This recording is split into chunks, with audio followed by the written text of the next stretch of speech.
Hello everyone, I hope you all are doing well. So let us start our topic from where we have left. So we were talking of power sharing and the two ways of power sharing, that is vertical and horizontal division of power. And we studied that when we divide power differently, it is called vertical division of power. And when we divide power horizontally, it is called horizontal division of power. So in horizontal division of power, we have example of legislature, executive and judiciary. And in vertical division of power, we have the example of central government, state government, and local government. So the power division between the central, state, and local government, that is the example of the vertical division of power. And the power distribution of legislature, executive, and judiciary. And this is the example of the horizontal division of power. So in legislature, executive, and judiciary, you will find not no organs of the government is superior to others. They all are equally do the checks and balances. So legislature check the executive and the executive check the judiciary. Like if judges violate any law, so they can proceed with the impeachment, and the legislature, if legislature makes any law that is not appropriate or up to the or violating any constitutional provisions, so the Supreme Court can declare that law null and void. So that's how the judiciary intervene in the legislature. And executive, they are answerable in the legislature. So what are the activities, what are the new work is being done by the legislature, sorry, executive, they have to inform in the legislature. So in the parliament, you may have heard or watched the video where opposition parties leader used to ask the questions from the respective ministers, and they have to answer it, uh, that what are the work they are doing. Like if you want to ask anything related to education, so you can ask the questions from HRD ministry, and they will answer it, whether it is a oral or in a written form. So this is the procedure. That's how the legislature, executive, and judiciary, they used to cross check each other, and this is also called the checks and balances. So these are the two ways that we have discussed. Now let us move ahead, and this is the questions. You can answer it easily now. Now let us talk of two stories. One is from Belgium and the second is from the Sri Lanka. So with the help of these two stories, we will try to understand the power sharing concept. That why do we need a why do we need a power sharing, and what is the need to share power, and what if we deny the power sharing? अगर हम power sharing को deny कर दें तो क्या होगा? What can happen? So let us start with the Belgium. Let us first understand where this country is located. So this is the European country. This is a Europe, and this is France. Now you can be easily able to identify it. France, Germany, Netherlands, and Luxembourg. Germany and France we have already talked of in class 9, so you are familiar with these two countries. They are from the Europe. So this is the boundary of Belgium. इसी country के बारे में हम लोग बात करने वाले हैं. Let us start. So Belgium एक छोटा सा देश है यूरोप का. This is a small country in Europe. Smaller than the state of Haryana. अगर हम एरिया की बात करें तो एरिया में ये जो स्टेट है, सॉरी ये जो कंट्री है बेल्जियम, ये हरियाणा के स्टेट से छोटा है.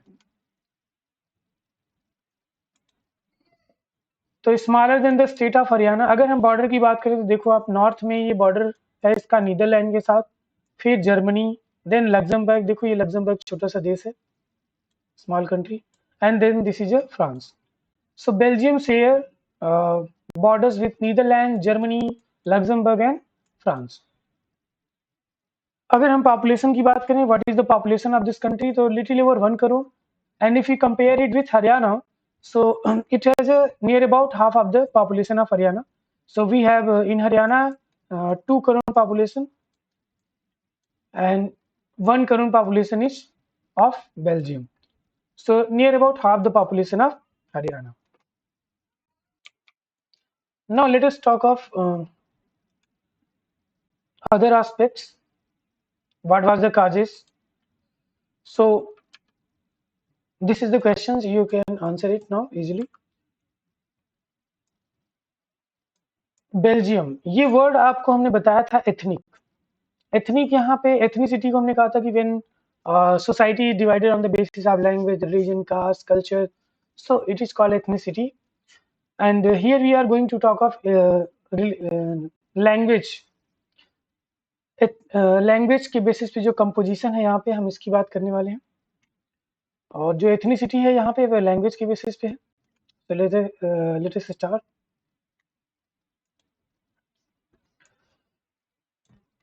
ये बेल्जियम में दो स्टेट है, एक है आपका ये फ्लेमिश रीजन है और ये आपका है Wallonia. So these are the two state and this is the capital. ये जो एरो है देखिए, एरो भी यही शो कर रहा है कि ये कैपिटल है। अगर हम यहाँ की पॉपुलेशन की बात करें तो पॉपुलेशन ऑलरेडी हम जानते हैं कि 1 करोड़ है, half of the population of Haryana. अगर हम परसेंटेज वाइज देखें तो लगभग 59% पीपल फ्लेमिश रीजन में रहते हैं। बेल्जियम में 59% पीपल कहाँ पे रहते हैं? Flemish region. और इनकी जो लैंग्वेज है ये डच लैंग्वेज बोलते हैं। And whereas 40% people speak French language and they live in a Wallonia region. So basically, 59% people speak Dutch language, live in Flemish region, and 40% people speak Dutch language, sorry, French language, and live in Wallonia region. And remaining 1%, this is the blue part. Remaining 1% speak German, and they are living in a Flemish region. Now, in whole country, if we talk of overall in country, Dutch-speaking people are in majority. But the Belgium capital, that is the Brussels यहाँ का capital है Belgium का।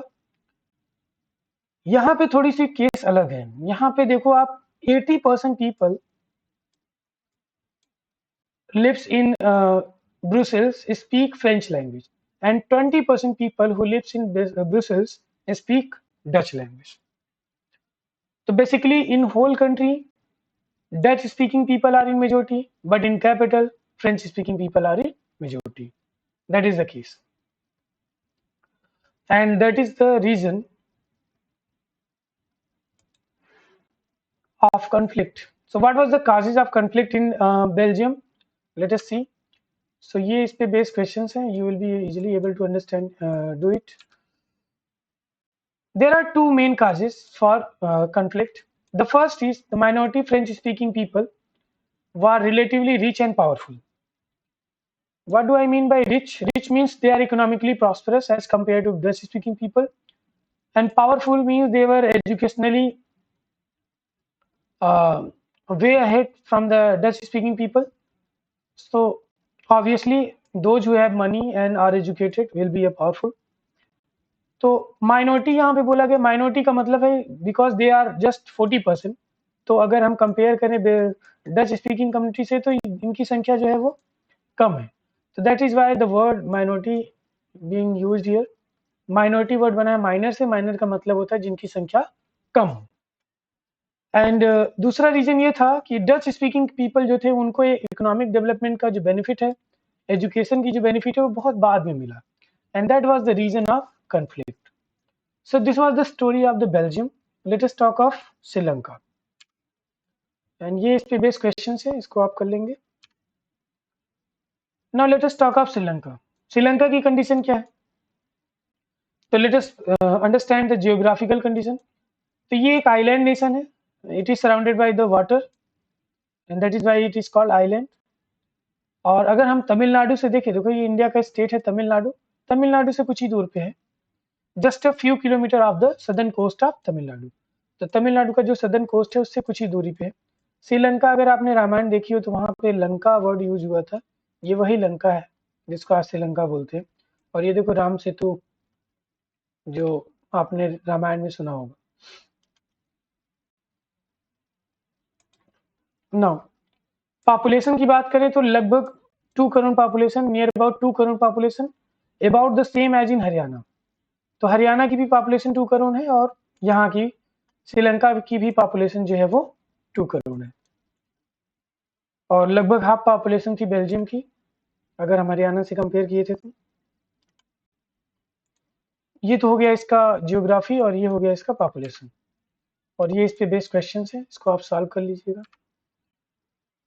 Ethnicity की बात कर लेते हैं। यहाँ पे भी जो एथनिक कंपोजिशन, यहाँ एथनिक ग्रुप की हम बात करने वाले हैं, वो भी लैंग्वेज के बेसिस पे है।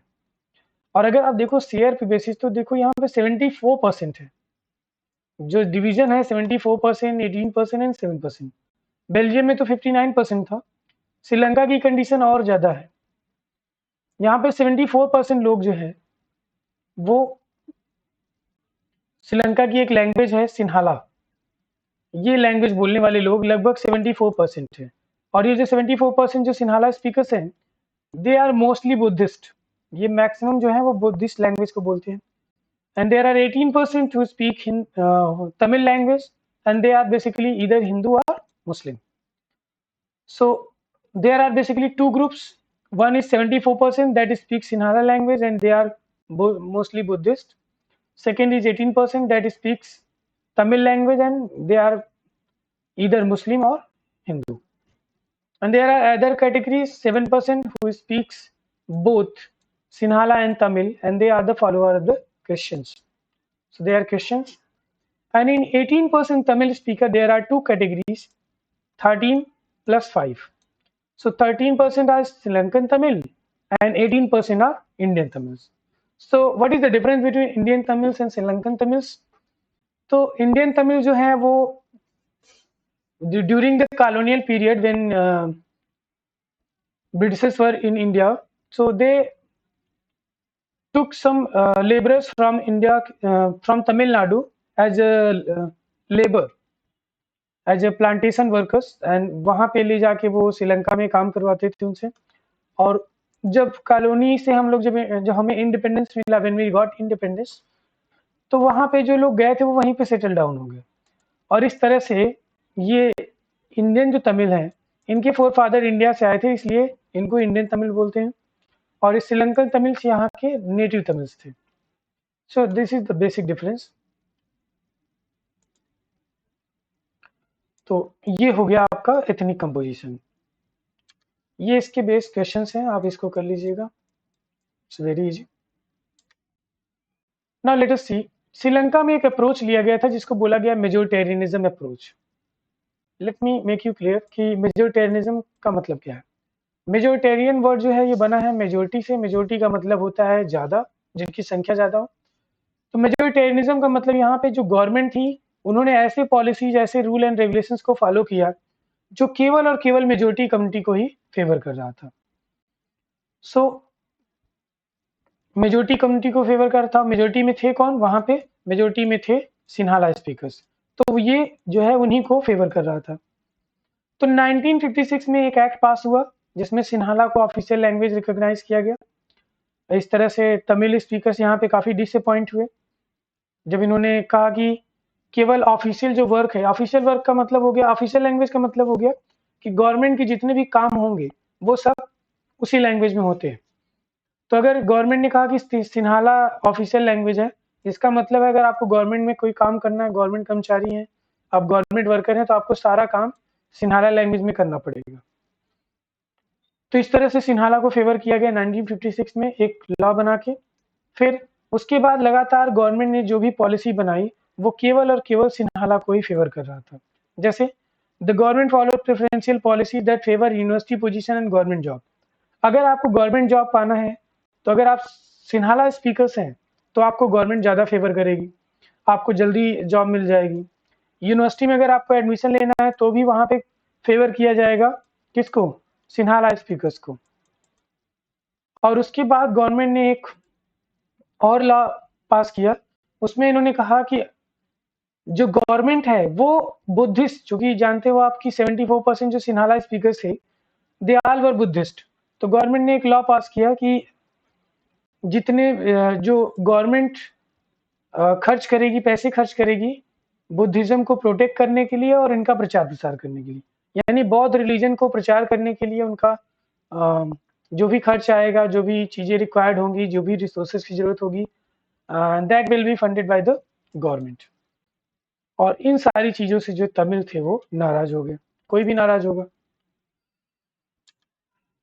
एंड ये इस पे बेस्ड क्वेश्चन है, इसको आप कर लीजिएगा। तो इम्पैक्ट ऑफ मेजोरिटेरियनिज्म, इम्पैक्ट क्या हुआ मेजोरिटेरियनिज्म का? All government measures increase the feeling of alienation. Alienation का मतलब होता है आइसोलेशन, जब आप अपने आप को अकेला महसूस करें। Even if they were near about 18%, but वो अपने आप को लेफ्ट आउट फील कर रहे थे। उनको लग रहा था कि कोई भी जो वहाँ की पार्टी है, जो सिन्हाला स्पीकर्स जहाँ के लीडर हैं उन पार्टियों के, कोई भी उनके राइट्स के बारे में, उनके कल्चर के बारे में कोई बात नहीं कर रहा है। तो दे वर फीलिंग लेफ्ट आउट, जैसे उनको आइसोलेशन, उन्हें भीड़ में भी अपने आप को अकेला महसूस कर रहे थे। They were living in that country but they were separated, they were considered not the part of that country, and that is why they were feeling alienated. And ये फीलिंग के रीजन ये था कि उनके पास जो भी लीडर थे, जो भी वहाँ की बड़ी पार्टियां थी, कोई भी उनके इंटरेस्ट की बात नहीं कर रहे थे। They felt that none of the government policies favouring them, और ये जो इक्वल पॉलिटिकल राइट्स है एंड डिस्क्रिमिनेशन है, और जो उनके इंटरेस्ट को इग्नोर किया जा रहा था, तो उन्होंने दे felt that the constitution and the government policies उनको डिनाई कर रही हैं इक्वल पॉलिटिकल राइट्स, उनको डिस्क्रिमिनेट कर रही हैं, उनके इंटरेस्ट को इग्नोर कर रही हैं। और यही सारे रीजंस जो थे, ये उनके मन में फीलिंग ऑफ आइसोलेशन ला देते हैं। उनको लगता है कि ये कंट्री उनकी उतनी है ही नहीं, जबकि वो इसी कंट्री में पैदा हुए, यहीं बड़े पले बढ़े, and now they are discriminating us. ये इस पे बेस्ड क्वेश्चन है।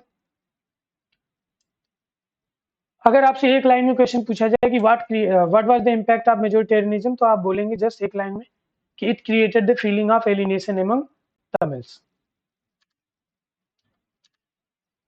द रिजल्ट ऑफ मेजोरिटेरियनिज्म, अब जब मेजोरिटेरियनिज्म अप्रोच लिया गया, तो उसके बाद सिन्हाला जो तमिल स्पीकर्स थे, उन्होंने सोचा कि कुछ किया जाए। तब उन्होंने क्या किया, उन्होंने अपनी खुद की पार्टी लॉन्च की। लगातार गवर्नमेंट की जो पॉलिसी थी वो लगातार सिन्हाला को फेवर कर रहे थे, और तमिल अपने आप को लेफ्ट आउट फील कर रहे थे। एंड देन दे थॉट कि वो खुद से स्ट्रगल करें, तो उन्होंने अपनी खुद की एक पार्टी फॉर्म की। किस लिए फॉर्म किया इन्होंने party? To recognize Tamil as a official language, Tamil को भी ऑफिशियल लैंग्वेज बनाया जाए, रीजनल ऑटोनॉमी दी जाए, एक स्टेट जहाँ पे तमिल स्पीकर्स है वहाँ पे एक तमिल स्टेट क्रिएट किया जाए, जहाँ पे वो खुद की उनकी अपनी गवर्नमेंट बना सकें, और जॉब और यूनिवर्सिटी में इक्वलिटी ऑफ अपॉर्चुनिटी दी जाए, मतलब कोई डिस्क्रिमिनेशन ना किया जाए। आप कौन सा लैंग्वेज बोल रहे हैं, डजेंट मैटर, आपका एक क्राइटेरिया होना चाहिए क्वालिफिकेशन का, और कोई भी उसमें सिलेक्ट हो सके। तो इक्वलिटी ऑफ अपॉर्चुनिटी की इन लोगों ने बात की, है ना। ये सारे इनके डिमांड थे, जो इन्होंने पार्टी फॉर्म करके इन्होंने शुरू किया, क्योंकि उन्हें लगा कि जो भी सिन्हाला स्पीकर्स की पार्टी है वो उनकी बात को इग्नोर कर रहे हैं। ये इस पे बेस्ड क्वेश्चन है, और आप देख सकते हो कि वहाँ पे सिविल वार हो गया था। उनकी लगातार उनकी बात जो है डिनाई की जा रही थी। ये पिक्चर है, ये क्वेश्चन है उसी पे based. Impact of civil war, वहाँ पे लड़ाई हो जाती है, सिविल वार हो जाता है जब उनकी बात को नहीं माना जाता, तमिल को ऑफिशियल लैंग्वेज रिकॉग्नाइज नहीं किया गया, जब उनकी डिमांड लगातार डिनाई की गई, तो वहाँ पे सिविल वार हो गया, सिविलियन लड़ाई करने लगे, हजारों की संख्या में दोनों साइड से लोग मारे गए। और सिविल वार किसी भी कंट्री के लिए अच्छा नहीं होता, क्योंकि काफ़ी सिविलियन इसमें मारे जाते हैं। और सिविल वार इसीलिए बोला गया क्योंकि इसमें सिविलियन फाइट करने लगते, कोई आर्मी फाइट नहीं कर रही है, सिविलियन आपस में ही लड़ाई कर रहे हैं लैंग्वेज के बेसिस पे, रिलीजन के बेसिस पे, और ये सही चीज़ नहीं है, नहीं होना चाहिए कहीं पे भी। But it happen in Sri Lanka, क्योंकि उनकी डिमांड जो है लगातार डिनाई हो रही थी। Many families were force to leave the country as a refugee, बहुत सारे लोग जो है इस देश को छोड़ के चले गए, म्यांमार में, इंडिया का ही एक स्टेट है वहाँ पे आ गए, और दूसरे दूसरे कंट्री में चले गए। बहुत सारे लोगों की लाइवलीहुड्स चली गई, जैसे मान लो किसी का दुकान है उसको जला दिया गया, है ना। इस तरह से बहुत सारे लोग अपनी जीविका, जिससे उनका घर चल रहा था, खर्च चल रहे थे, वो भी खत्म हो गया। And it caused a terrible setback to social and cultural and economic life of the country. Country economically बहुत ही बैकवर्ड हो गई, जबकि बहुत ही अच्छी कंट्री थी इकोनॉमिकली। अगर आप देखेंगे Sri Lanka was doing very well in education and health sector में, काफ़ी आगे थे ये लोग। लेकिन ये जो 10 साल इनके यहाँ श्रीलंका में सिविल वार चला, इस card it caused a terrible setback, बहुत ही इनको नुकसान हुआ। और बेसिकली इन्होंने डिस्क्रिमिनेशन किया, तो नुकसान तमिल का तो हुआ ही, इसके साथ साथ श्रीलंका का भी हुआ। एंड यू ऑलरेडी नो कि ज़्यादा नंबर किसकी थे, श्रीलंका में सिन्हाला के थे। तो अगर इकोनॉमी कंट्री की डाउन होगी तो नुकसान भी ज़्यादा किसका होगा, सिन्हाला को होगा। खैर अगर बेसिकली देखें तो नुकसान तो दोनों लोगों का हुआ, बट जब नंबर जिनके ज़्यादा है तो उनका ज़्यादा नुकसान होगा, अगर कम्युनिटी वाइज देखें तो। ये क्वेश्चन है, इसको कर लीजिएगा। अब हम देखते हैं बेल्जियम ने क्या अप्रोच लिया। बेल्जियम टुक डिफरेंट अप्रोच। बेल्जियम ने जो अप्रोच लिया उसको बोला गया अकोमोडेशन। इन्होंने ऐसा नहीं किया कि उनकी डिमांड को डिनाई कर दिया, वहां पे अकोमोडेशन यानी समझौता होता है। बेल्जियम ने दूसरा अप्रोच लिया, that is called accommodation, Hindi में इसको समझौता बोलते हैं। तो 1970 से 1993 के बीच में इन्होंने अपने कॉन्स्टिट्यूशन को 4 टाइम्स जो है वो अमेंड कर दिया। दे अमेंडेड देयर कॉन्स्टिट्यूशन 4 टाइम्स। सो और उस अमेंडमेंट में इन्होंने एक समझौता, एक ऐसा अमेंडमेंट किया जिससे कि दोनों लोग एग्री कर सके। तो what was the amendment, let us see. ये इस पे क्वेश्चंस है कि how many times the constitution was amended, तो आप बोलेंगे 4 टाइम्स। ये 4 अमेंडमेंट थे। पहला अमेंडमेंट क्या किया गया, the constitution prescribe that Dutch speaking people and the French speaking ministers shall be equal. Dutch speaking people and French speaking people, वो दोनों लोग, दोनों मिनिस्टर्स जो होंगे उनकी संख्या जो होगी इक्वल होगी, यानी 50% डच स्पीकिंग पीपल होंगे और 50% फ्रेंच स्पीकिंग पीपल होंगे। और अगर कोई ऐसा लॉ बनाना है जो किसी एक पर्टिकुलर कम्युनिटी को फेवर करे, जैसे कुछ रिजर्वेशन टाइप का जो एक पर्टिकुलर कम्युनिटी को जरूरत है, तो उस केस में दोनों कम्युनिटी के एग्रीमेंट के बाद ही वो लॉ पास होगा। यूनिलैटरली आप पास नहीं कर सकते। दूसरा उन्होंने जो अप्रोच लिया उसमें उन्होंने क्या किया कि many power of the central government has been given to the state government. वहां पे 2 स्टेट गवर्नमेंट थी, फ्लेमिश और वेलेनिया, 2 रीजन थे। तो अभी तक जो था वो स्टेट गवर्नमेंट के पास कम पावर थे और स्टेट गवर्नमेंट सेंट्रल गवर्नमेंट के मर्सी पे थे। Now they have just given some power, taken away from some power from the central government and given to the state government. तो स्टेट गवर्नमेंट को थोड़ा और पावरफुल इन्होंने बना दिया।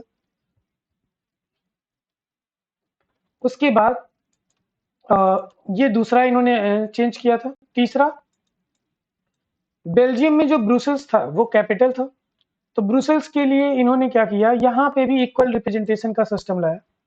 यहाँ पे भी जो मिनिस्टर्स थे वो 50% होंगे डच स्पीकिंग कम्युनिटी से और 50% फ्रेंच। अब इन्होंने क्यों एक्सेप्ट कर लिया, ब्रुसेल्स में तो 80% तो फ्रेंच थे। Since Dutch speaking people have accepted their equal representation in the parliament, central government. That's why in Brussels, French speaking people accepted the equal representation of the Dutch speaking community. तो capital में French speaking community ने accept कर लिया इनका equal representation, और parliament में यानी central government में डच स्पीकिंग पीपल, क्योंकि आप जानते हो कि पूरी कंट्री में डच स्पीकिंग पीपल मेजोरिटी में थे और कैपिटल में French speaking people. So this was the reason. थोड़ा वो कंप्रोमाइज कर लिया, थोड़ा यहाँ पे। इसके साथ साथ एक और गवर्नमेंट बनाएगी जिसको बोला गया कम्युनिटी गवर्नमेंट। ये कैसी गवर्नमेंट है, ये बनाई गई थी अगर आपको कोई पर्टिकुलर जैसे रिलीजन, कल्चर, एजुकेशन, इस तरह के इशू को लेकर कोई लड़ाई हो, कोई विवाद हो, तो उसके लिए एक अलग गवर्नमेंट ही बना दिया इन्होंने, community government. So this was the arrangement that is been done by the Belgium. और इसका इम्पैक्ट ये रहा कि आज तक वो बहुत ही पीसफुल तरीके से रह रहे हैं, वहाँ कभी लड़ाई नहीं, कोई सिविल वार नहीं हुआ। इट इज क्वाइट कॉम्प्लिकेटेड दो, ये जो तीसरी गवर्नमेंट बनाएगी, चूंकि बहुत छोटा सा देश है और 3 लेवल ऑफ गवर्नमेंट यहाँ पे बना दिया इन्होंने, 3 गवर्नमेंट। लेकिन कॉम्प्लेक्सन भले है, लेकिन यहाँ पे आज तक अब तक ये रिकॉर्ड रहा कि उसके बाद से कभी लड़ाई नहीं हुई, कोई सिविल वार की कंडीशंस नहीं क्रिएट हुई। So this was a best compromise, unlike the Sri Lanka where civil war took place और 10 साल तक चला और काफ़ी लोग मारे गए, बहुत सारे लोगों की लाइवलीहुड चली गई, इकोनॉमी पूरी जो है सेटबैक हो गया। तो इन्होंने डिफरेंट अप्रोच लिए। तो we study 2 stories. One is from Belgium and second is from Sri Lanka. In Sri Lanka, we have seen that Sri Lanka denied to share power. Sri Lanka ने share करने से मना कर दिया, power sharing मना कर दिया. And what happened is civil war took place and it causes a terrible setback to the Sri Lanka. Whereas in Belgium में क्या हुआ कि they took different approach. They took the approach by accommodation. उन्होंने समझौता किया and they amended their constitution 4 times to work out an arrangement where both the communities can agree, जहाँ पे दोनों कम्युनिटी एग्री कर जाए. और उस अरेंजमेंट का बेनिफिट ये रहा कि आज तक वहाँ पे कभी लड़ाई नहीं हुई. और ये इस पे बेस क्वेश्चन है. और इम्पैक्ट क्या रहा, यही जो हमने अभी बताया कि help to avoid civic strife, कभी वहाँ पे लड़ाई नहीं हुई, सिविल वार नहीं हुआ. और help to avoid possible division of the country, language के बेसिस पे डिवीजन भी हो सकता था कंट्री का, वो भी नहीं हुआ.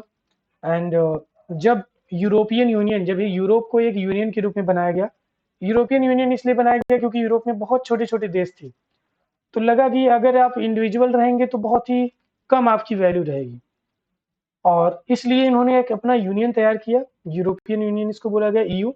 और जब यूरोपियन यूनियन बना, जिसमें बहुत सारी कंट्रियों ने मिलके एक यूनियन बनाया था, तो उसमें ब्रुसेल्स को इसका हेडक्वार्टर बनाया गया. और क्यों बनाया गया आप जानते हो रीजन, ठीक. और ये इस पे बेस्ड क्वेश्चन है. नाउ लेट अस सी कि why power sharing is desirable, power sharing की जरूरत क्यों है. तो इसके दो रीजन दिए जा सकते हैं. First is prudential and second is moral. ये सेकंड है मोरल. तो let us understand first prudential reason का मतलब. प्रूडेंशियल का मतलब ये होता है based on careful calculation of profit and loss. कोई पर्टिकुलर आप काम कर रहे हो, उससे कितना आपको नुकसान हो रहा है, कितना फायदा हो रहा है, इसके बेसिस पे. तो अगर आप पावर शेयरिंग को देखें, तो अगर पावर शेयरिंग नहीं किया जाता तो क्या होता. तो श्रीलंका में हमने देखा पावर शेयरिंग हमने नहीं किया, सिविल वार हो गया. बेल्जियम में हमने देखा कि पावर शेयरिंग हमने कर दिया और वहां पे सिविल वार जैसी बड़े इंसिडेंट से हमने अपने आप को बचा लिया. तो व्हाट वी लर्न कि अगर हम पावर शेयर कर देते हैं तो इससे हमारी कंट्री की यूनिटी बनी रहेगी and we can grow prosperous. जबकि पावर अगर शेयर नहीं करेंगे, सिविल वार हो जाएगा, कंट्री की इकोनॉमिक कंडीशन खराब हो जाएगी, हेल्थ कंडीशन खराब हो जाएगी. तो to avoid these things we need to share power. तो इट्स बेटर कि हम शेयर कर दें पावर को. तो ये हो गया इसका प्रूडेंशियल रीजन कि why do we need to share power. तो imposing the will of the majority over the others may look like attractive option in short run, but in long run it undermine the unity of the nation. शुरू में आपको लगेगा कि नहीं, इन लोगों को हम क्यों शेयर करें पावर, है ना. लेकिन देखो, अगर शेयर कर दिए होते श्रीलंका में तो सिविल वार नहीं होता. अल्टीमेटली श्रीलंका में सबसे ज्यादा लोग कौन थे, 74% सिन्हाला थे. तो अगर इकोनॉमी को सेटबैक हुआ, इकोनॉमी वहां की डिस्टर्ब हुई, तो सबसे ज्यादा नुकसान भी किसको होगा, मेजोरिटी को भी. तो ऐसा नहीं था सिविल वार हुआ तो केवल माइनॉरिटी कम्युनिटी को हुआ, मेजोरिटी कम्युनिटी को भी बहुत नुकसान वहां पे हुआ. तो यहाँ से एक क्वेश्चन आता है कि tyranny of the majority is not just oppressive of the minority, it often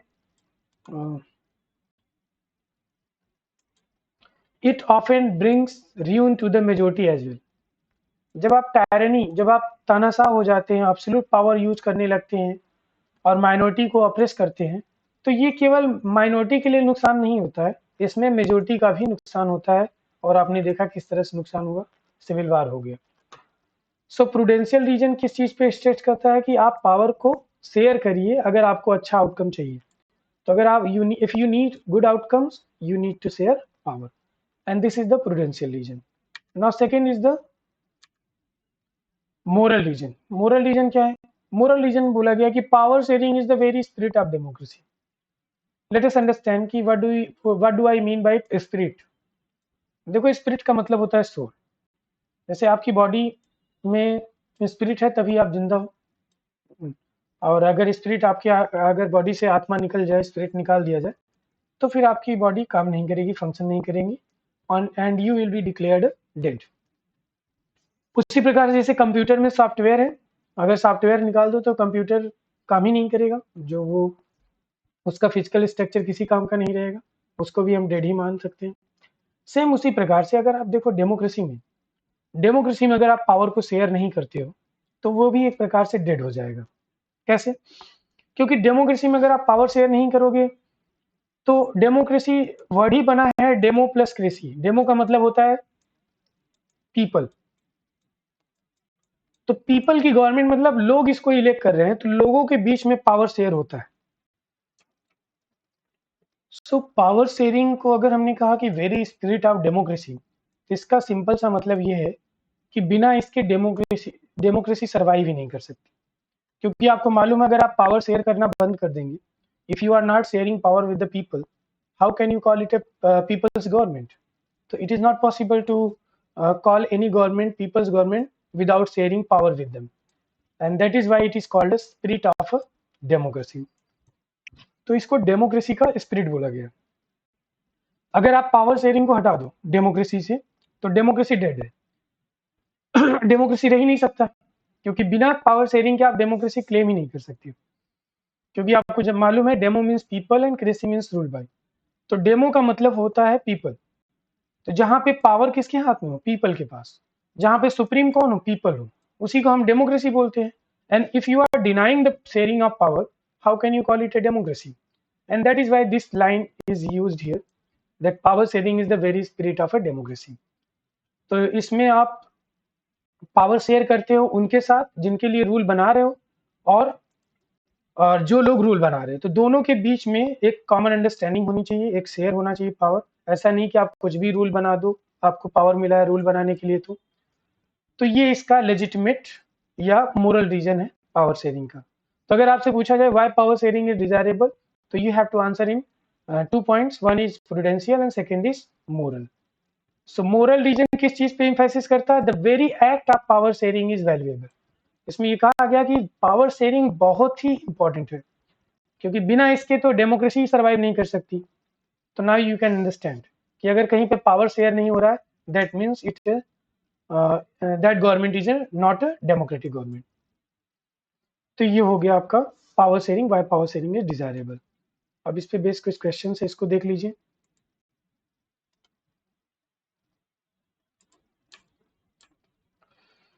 ये इस पे बेस्ड क्वेश्चन है, इसको कर लीजिएगा।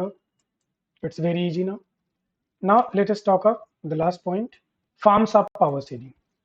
So basically we can share power in different ways.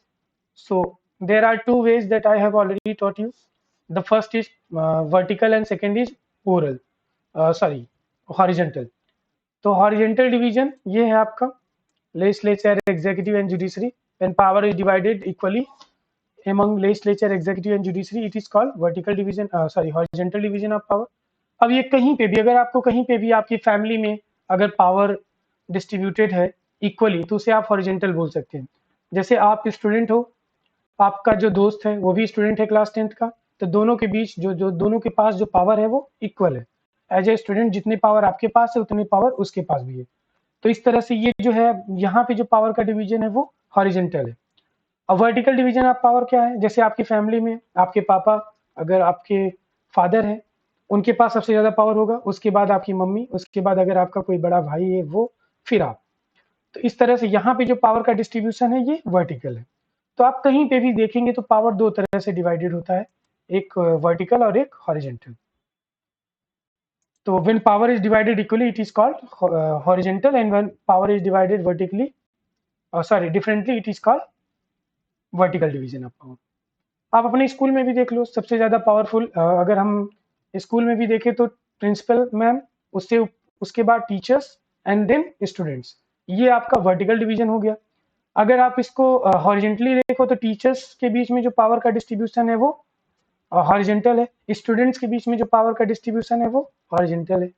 तो इस तरह से आप इसको प्रैक्टिकली भी देख सकते हो, vertical division and horizontal division. दो अदर और फॉर्म्स हैं जिसको भी देख लेते हैं। ये इस पे बेस्ड क्वेश्चन है, इसको कर लीजिएगा। नाउ ये तीसरा है, पावर में आल्सो भी shared among different social groups, religious and linguistic group. Religious group, linguistic groups के बारे में हमने स्टोरी पढ़ी थी श्रीलंका एंड बेल्जियम में, जहाँ पे लैंग्वेज के बेसिस पे पावर डिस्ट्रीब्यूशन की बात की गई थी, और वहाँ पे डिनाई किया गया श्रीलंका में, तो सिविल वार हो गया था।